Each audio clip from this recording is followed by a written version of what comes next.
Hey everyone, Tyler here at The Movie Beat. Welcome back to another Korean movie review.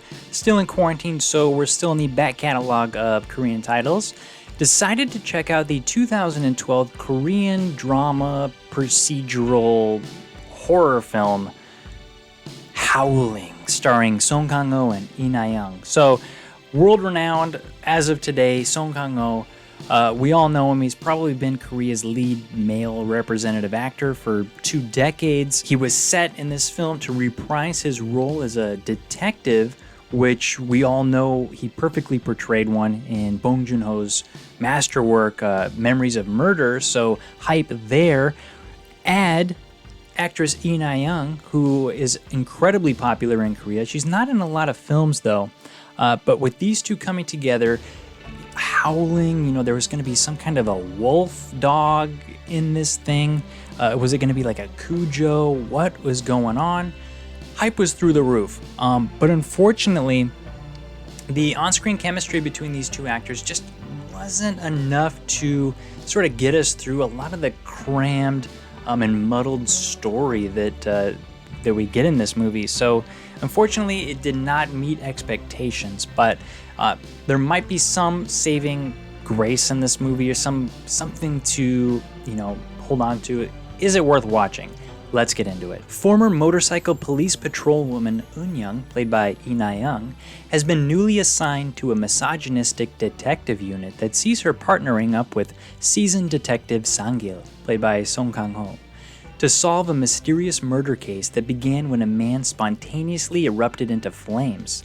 The drugs in the man's system, along with an unusual dog bite mark on his leg, lead the investigators down a dangerous road of serial murders that uncovers a nebulous conspiracy involving drug trafficking, dogfighting, prostitution, and a thirst for revenge. Now, the writer-director of this film, YOO Ha, is probably best known for his real hyper-masculine, what's unofficially called the Streets trilogy, with Once Upon a Time in High School, Dirty Carnival, and Gangnam Blues. Gangnam Blues wasn't made at the time that this came out, but pretty much all of this director's characters, he seems like he really likes to focus on that misfit character that sort of is clawing for whatever position he can get in the social hierarchy that he finds himself in.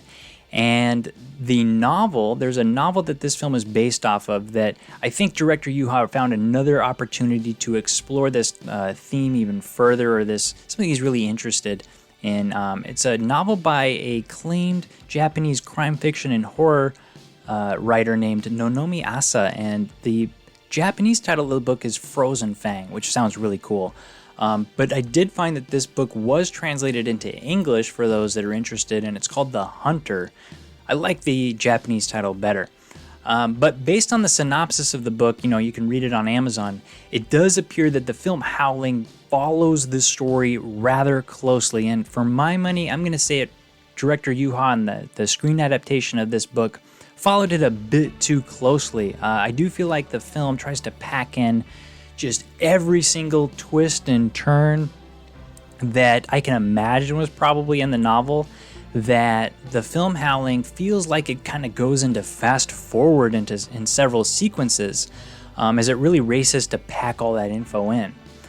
Even with its nearly 2-hour runtime, a lot of exposition takes place in the detective's sort of office room, where they just kind of break down a lot of their findings, almost like a previously on segment, that recap part of a TV drama series. And it comes so fast and furious that the names and the ins and the outs just don't quite click. It's not that it's so complicated, it's just that it's really muddy in how it's explained, that unfortunately I do feel like it detracts from the film quite a bit. And I kind of checked out after about the 3rd briefing that they had. It feels like the adaptation could have cut 3 or 4 characters from this whole thing, or combined it. Even something like Game of Thrones that has all those episodes to really adapt to the stories in the books. They combine characters and cut others. So I feel like that's kind of essential in sort of longer novels to do. Unfortunately, maybe this was a learning experience. Maybe it works for for you guys, I'm not sure. Let me know. I'd be curious in the comments below. Because I do feel like the film starts out so interesting. I mean, this man sort of like self-immolates in his car, and he's got these dog bite marks. I was so hooked from the beginning. But all that expository explanation, you know, stuff that's happening behind the scenes or in chapters that are left out that you just get the recap, like, hey, I wanted to see that, you know, the action that you just explained. So unfortunately, I think that was a big drawback. Howling, though, is at its best when it really shows all of that misogyny that the lead character, Eun-young, played by Lee Na-young, faces while she's in the workplace. She's even really initially introduced as the woman's touch that Detective Sang-gil, played by Song Kang-ho, that he needs to get this like long sought after promotion that he's been after. So she starts becoming the butt of all these gender jokes, and she's made to do busy work. She's excluded from important assignments or anything risky. Really, despite her dedication and obvious enthusiasm that she has for the work, just because she's a woman, she's pushed to the side.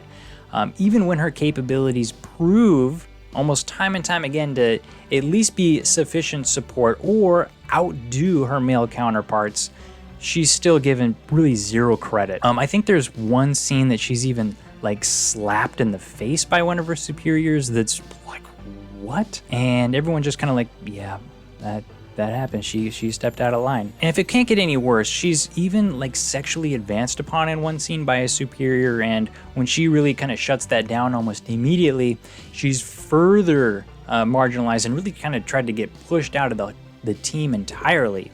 So while I feel like as a character, it's really hard to sort of justify why she's even here in this situation that she's in. I've been to one of these like detective rooms, not a woman in sight.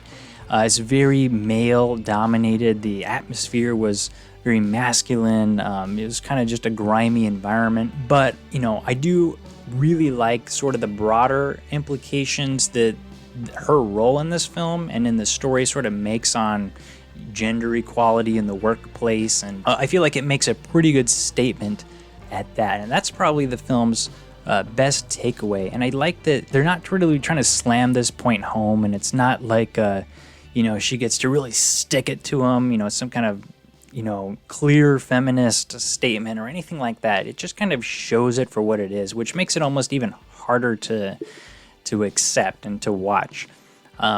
Very interesting, and that sort of goes into that sort of whole theme of that misfit character, you know, not really fitting in, but really doing all that she can to establish herself. And it was really interesting when this character connects with the other real ambitious part of the film, which is that wolf dog character, that they really try to elevate to a status that's beyond just this animal. And not in like a, you know, the movie Beethoven or, you know, Benji. It's not that kind of thing. The dog is really kind of symbolic of her whole situation, that misfit role, and the connection that she makes with it was really interesting, and it was probably the thing that I liked or thought was the most unique about the movie. But, you know, if you check out before that really happens, I wish it got it.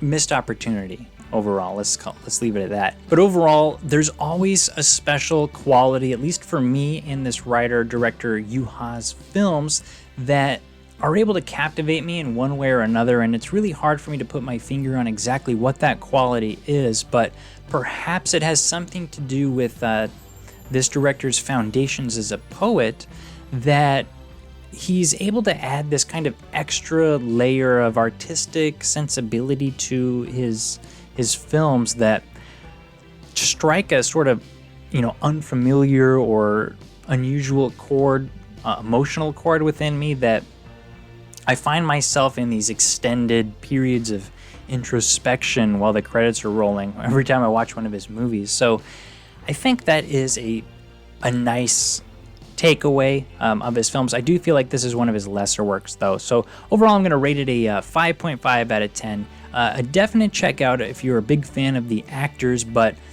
there are other films of theirs that are probably more worth your time.